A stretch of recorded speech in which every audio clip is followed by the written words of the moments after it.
नमस्कार, गौरीज व्लॉग नाशिक या माझ्या यूट्यूब चॅनलमध्ये तुमच्या सगळ्यांचं खूप खूप मनापासून स्वागत. चला सगळ्यांना शुभ दुपार.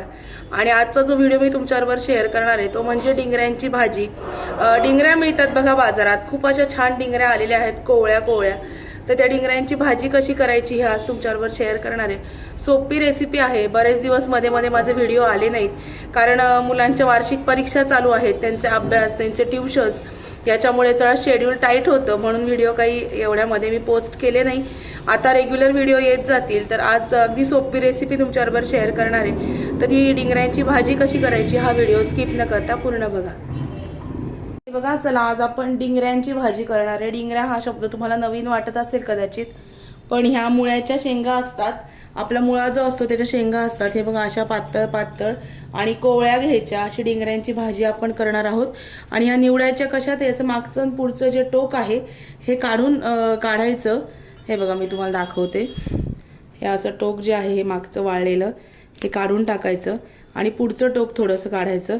आणि ही मधली जी भाजी आहे ही बारीक अशी चिरून घ्यायची आणि याला डिंगऱ्या असं म्हणतात. हे बघा अशा पद्धतीची भाजी असते. पातळ अशा शेंगा असतात बारीक बारीक, ह्या डिंगऱ्या आहेत. आणि ह्या चिरल्यानंतर ह्या अशा बारीक दिसतात. ह्या डिंगऱ्या बारीक चिरून घेतलेल्या आहेत. आता ह्या डिंगऱ्या आपण धुवून घेऊया. आणि याची भाजी अगदी सोप्या पद्धतीने करतात. गावाकडे सुद्धा ही भाजी करतात, पण एकदम सोप्या पद्धतीने केली जाते.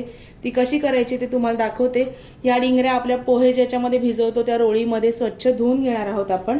दाखवते मी तुम्हाला.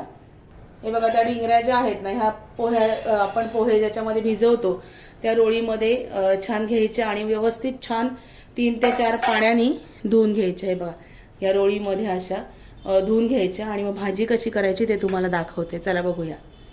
आता कढईमध्ये साधारणतः तेलातल्या 2 पळ्या तेल मी घालून घेतलंय. आई आलेली आहे माझी म्हणून मी व्हिडिओ घेते आणि आई भाजी करते एकीकडे. आता तेल घातल्यानंतर आपल्याला काय करायचं, हे चमचा फोडणी करून घ्यायची. एकदम साधी आणि एकदम सिंपल रेसिपी आहे.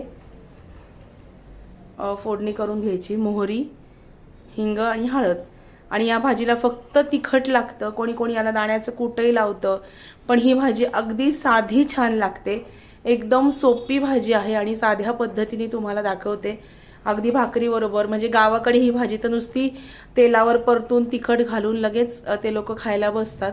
तर एकदम सोपी भाजी आहे. आणि आता डिंगऱ्या बाजारामध्ये बऱ्याच आलेल्या आहेत. यातल्या काही निब्बर डिंगऱ्या असतात. निब्बर म्हणजे ही जी शेंग आहे यातली थोडीशी जाड शेंग असते, तर ती पण अशी निवडून घ्यायची आणि ताक आणि मिठामध्ये ती घोळवायची.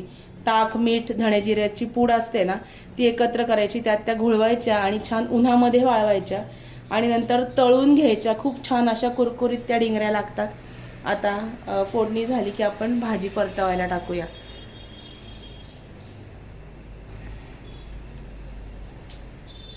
मोहरी तडतडली आहे. आता हिंग टाकू आपण. हिंग, हळद आणि आता ही जी भाजी आहे ती छान धुवून घेतली 3-4 पाण्याने आणि मग ती आपण फोडणीला घालूया. सकाळी फिरायला गेल्यानंतर मुलांना शाळेत सोडवायला गेले होते. खूप अशा कोवळ्या छान डिंगऱ्या बाजारामध्ये दिसल्या म्हणून मी त्या घेतल्या आणि छान मस्तपैकी भाजी करावी. खूप दिवसांनी नाही, खूप महिन्यांनी ही भाजी मी घरात करते. खूप छान लागतात. आणि ताकातल्या डिंगऱ्या तर खूपच सुंदर लागतात. तुम्ही नक्की करून बघा.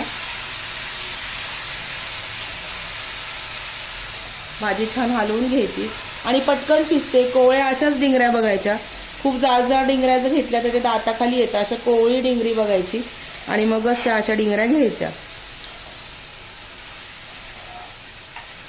आता ही भाजी हलवल्यानंतर फक्त मीठ आणि लाल तिखट एवढंच आपल्याला घालायचंय. तुम्ही म्हणाल ही अशी एवढी सोपी, हो एवढी सोपी भाजी असते आणि एकदम छान लागते. तर मीठ घालूया आपण आणि तिखट. 1 मिनिट दाखवते. भाजी छान हलवून घ्यायची बरं का. आणि मग आता मीठ आणि लाल तिखट फक्त घालायचं. एक वाफ काढायची की भाजी तयार होते. प्रत्येकाची पद्धत वेगळी असते, पण अगदी सोप्या पद्धतीने ही भाजी फक्त तेलावरतीच परततात आणि लाल तिखट घालून मस्त एक वाफ आली की ती भाजी जेवणासाठी तयार होते. आता लाल तिखट घालूया. तुमच्या चवीनुसार तुमच्या अंदाजाने घालायचं. आमच्याकडे मीडियम लागतं, खूप जास्त तिखट आम्ही खात नाही, त्याच्यामुळे मीडियम तिखट घातलेलं आहे. हे बघा. आणि आता एक वाफ काढायची झाकण ठेवून दणदणून, आणि की मग आपली डिंगऱ्यांची भाजी तयार होईल. दाखवते मी तुम्हाला. आता झाकण ठेवायचं.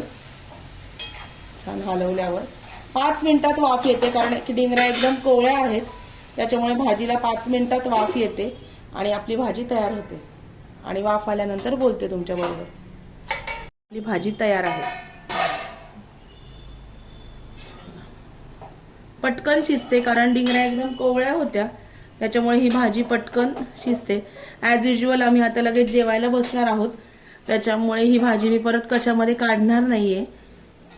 हे बघा, अशा पद्धतीने अगदी साध्या सोप्या पद्धतीने डिंगऱ्यांची भाजी तयार आहे. नक्की ही भाजी करून बघा.